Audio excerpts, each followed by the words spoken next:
Halo teman-teman, kembali lagi bersama saya Yudi di sini. Ya, timnas Indonesia berhasil membuat sejarah ya di tangan Sinteyong di Piala Asia 2024 kemarin teman-teman di Qatar ya. Indonesia berhasil lolos dari fase grup dan melangkah ke 16 besar ya melawan Australia teman-teman. Nah di partai grup kemarin ya Indonesia secara mengejutkan berada di peringkat 3 terbaik ya, peringkat terbaik di posisi keempat ya, sehingga otomatis lolos ke 16 besar ya Piala Asia 2024. Itu tidak terlepas dari perjuangan dan kerja keras dari timnas Indonesia itu sendiri ya teman-teman ya, untuk lolos sampai ke 16 besar dan membuat sejarah di persepak bolaan timnas Indonesia teman-teman. Nah dari berbagai pertandingan di Piala Asia 2024 kemarin ya, bisa dilihat untuk permainan Indonesia semakin lama semakin berkembang dan semakin baik teman-teman.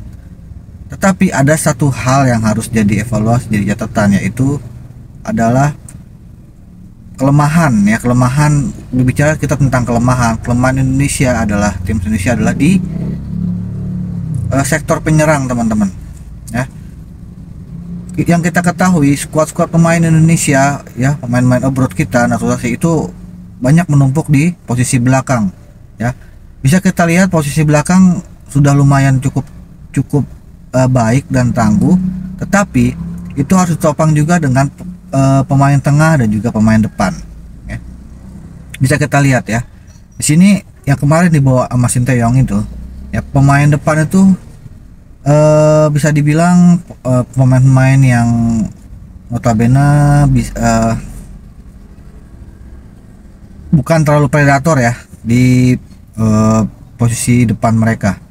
Bisa dilihat dari yang dibawa adalah Dimas Derajat dan juga Denny Setiawan, Hoki Caraka, Ramadan Stananta ya. Tetapi Sinteyong mempercayakan posisi tersebut di Rafael Struijk. Nah, tetapi Rafael Struijk ini posisi aslinya kan bukan di penyerang gantung teman-teman ya, tetapi Rafael Struijk itu lebih dominan untuk menjadi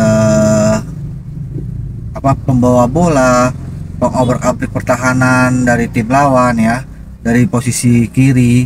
Jadi diplot dengan STY itu di posisi penyerang gantung atau penyerang tunggal ya, dan itu kurang dimaksimalkan dengan baik oleh Rafael Struijk sendiri. Dan yang dinanti-nanti, yang digadang-gadang Ramadan Sananta akan dipasang dan juga bermain, ternyata sampai di perempat final pun, di 16 besar pun maksud saya, itu tidak dipasang sama sekali karena dikarenakan Ramadan Sananta itu mengalami cedera punggung dan dia harus menepi selama 3 minggu teman-teman. Sangat sayangkan teman-teman, ini adalah Ramadan Sananta ini adalah bibit-bibit dan calon predator yang buas dan ganas dia di posisi striker timnas Indonesia teman-teman, dan usianya masih muda ya. Berbicara tentang sektor dari penyerang ya, timnas Indonesia itu ada beberapa predator ganas ya untuk posisi penyerang ini dalam beberapa generasi ya teman-teman ya. Bisa kita lihat yang pertama adalah Kurniawan Dwi Yulianto. Nah, Kurniawan Dwi Yulianto ini adalah berduet dengan Widodo Cahyono Putro. Mereka berdua sukses ya dan menjadi pemain yang ditakuti oleh tim lawan karena insting naluri gol dan juga mobilitas mereka berdua itu sangat baik teman-teman ya. Setiap pertandingan secara otomatis, secara bergantian, Widodo dan Kurniawan saling mencetak gol ya teman-teman ya. Nah, dan setelah dari Kurniawan dan juga Widodo Cahyono Putro, kita bisa tahu ya, di situ ada Bambang Pamungkas. Bambang Pamungkas ini adalah seorang leader dan juga seorang predator ganas ya, milik dari Persija Jakarta ya. Bisa dibilang Bambang Pamungkas ini adalah mungkin penyerang yang serba bisa teman-teman ya. Bisa jadi dari tendangan bebas, free kick ataupun penalti, mental dia sudah terasa, dan juga dalam menghadapi bola-bola atas atau sundulan teman-teman. Nah, Bambang Pamungkas ini keunggulannya adalah bola-bola atas teman-teman. Lompatannya sangat tinggi ya. Dan insting naluri dari Bambang Pamungkas ini dalam hal mencetak gol di garis lapangan dengan kepala itu sangat baik teman-teman ya. Dan seperti dengan Kurniawan dan juga Widodo, Bambang Pamungkas ini juga sering mencetak gol ya setiap pertandingan Indonesia bertanding ya, di event apapun juga ya. Dan Bambang Pamungkas ini membantu timnas Indonesia dalam meraih kemenangan dan juga di event-event timnas Indonesia ya pada masanya Bambang Pamungkas itu sendiri teman-teman. Dan Bambang Pamungkas ini adalah menjadi legenda dari timnas Indonesia ya hingga saat ini, karena Bambang Pamungkas ini bisa dibilang pemain yang paling kaya ya di Indonesia ya, pemain lokal kaya kita di Indonesia ya, karena dia disupport oleh beberapa endorse dan juga beberapa stasiun TV ya. Jadi wajar kalau misalkan Bambang Pamungkas ini menjadi brand smart dan juga menjadi endorsement di berbagai macam iklan ya teman-teman. Jadi Bambang Pamungkas ini merupakan pemain penyerang yang bisa kita bilang itu ganas ya, termasuk pemain penyerang Indonesia yang ganas. Nah, setelah Bambang Pamungkas ada pemain naturalisasi kita ya, yang sudah lama bertanding di Liga Indonesia ya, di Persik Kediri, yaitu Christian Gonzalez.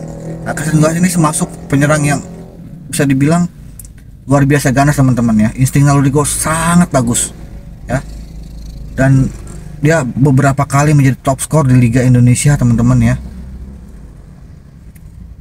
Dan walaupun umurnya sudah tidak muda lagi ya waktu dinaturalisasi, tapi ketajaman dia ya, insting naluri golnya dia sangat dibutuhkan oleh timnas Indonesia pada masa itu teman-teman ya.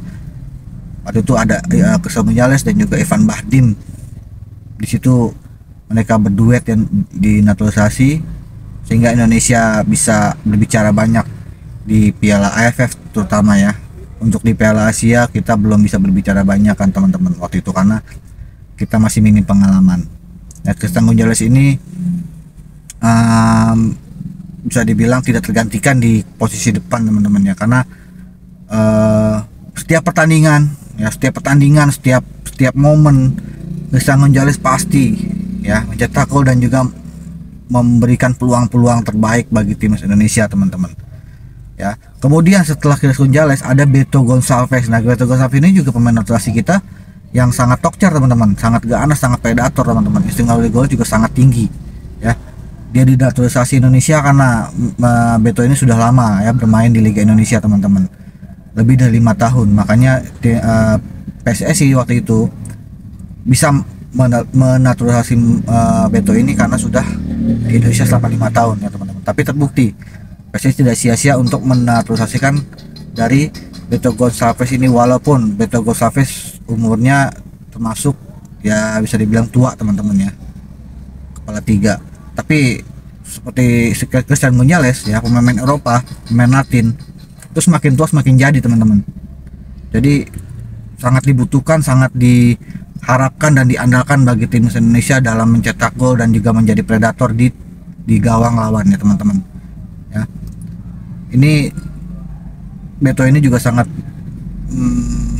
kreatif ya, dan juga tidak tergantikan di timnas Indonesia sebagai penyerang teman-teman. Waktu itu yang sangat menonjol adalah di Asian Games ya 2018 di Palembang waktu itu ya, duet sama Lily Pali ya, yang merupakan pemain terbaik kita juga Lily Pali ini ya. Walaupun dia bukan striker tergantung, striker murni, tapi dia bisa membantu ya Beto Gonçalves dalam hal pencetak gol dan juga dalam memberikan peluang-peluang bagi timnas Indonesia ke gawang lawan teman-teman.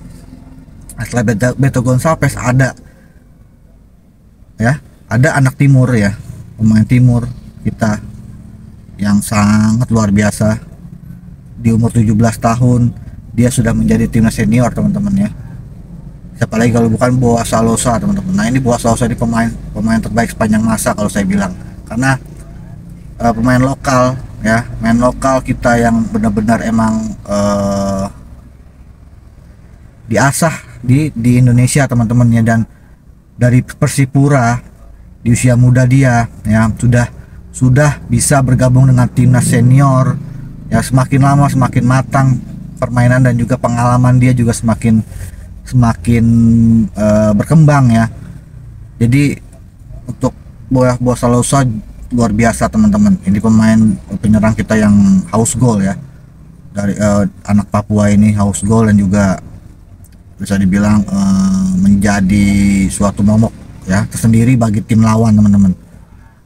Apabila dia di depan gawang, secara otomatis hampir 99% itu dia mencetak gol. Nah, ini yang kita butuhkan teman-teman. Penyerang-penyerang seperti ini yang kita butuhkan di tim Indonesia di era Sinteyong ini ya. Ganas, predator, kreatif, dan juga ditakuti lawan, dan bisa membantu timnas Indonesia berkembang dan bisa memenangkan pertandingan di event-event berikutnya teman-teman, dan bisa menjadi terbaik ya, terbaik di Asia dan juga di Asia Tenggara teman-teman. Nah, setelah Boa Salosa ini ya, kita melihat tidak ada lagi yang bisa menyaingi ataupun menyamai ya dari beberapa pemain tersebut ya.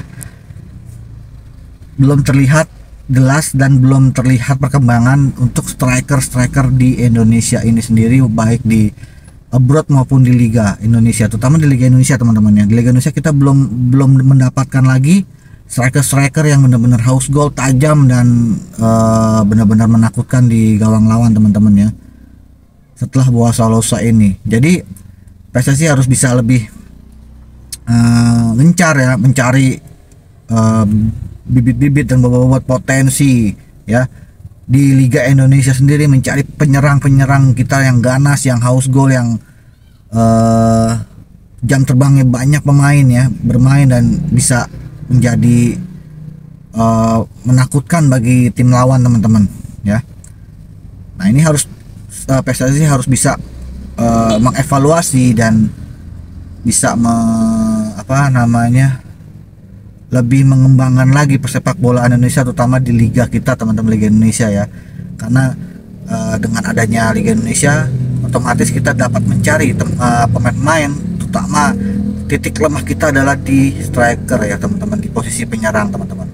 Nah, maka kayak dari itu kita lihat apakah setelah generasi penerus terakhir dari Boa Salosa ini ada pemain yang bisa dibilang generasi penerusnya ya, yang bisa mencetak gol, haus gol, dan juga menjadi predator di timnas Indonesia teman-teman ya, yang benar-benar menjadi andalan, yang benar-benar menjadi momok bagi tim lawan teman-teman ya. Kita tunggu aja dari PSSI, dan juga kita tunggu saja perkembangan Liga Indonesia kita ya.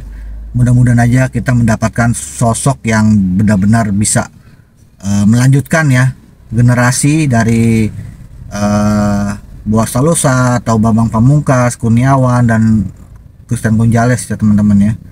Jadi di situ kita tidak usah khawatir lagi dengan pemain lokal kita di dalam posisi penyerang teman-teman. Jadi kita tidak kehabisan pemain ya. Baik, sekian dulu konten dari saya. Jangan lupa di like, di subscribe, dan komen channel ini agar lebih berkembang dan bisa memberikan informasi terbaru tentang persepak bolaan di Indonesia teman-teman ya. Oke, sekian dulu konten dari saya, dengan saya Yudi. Salam olahraga.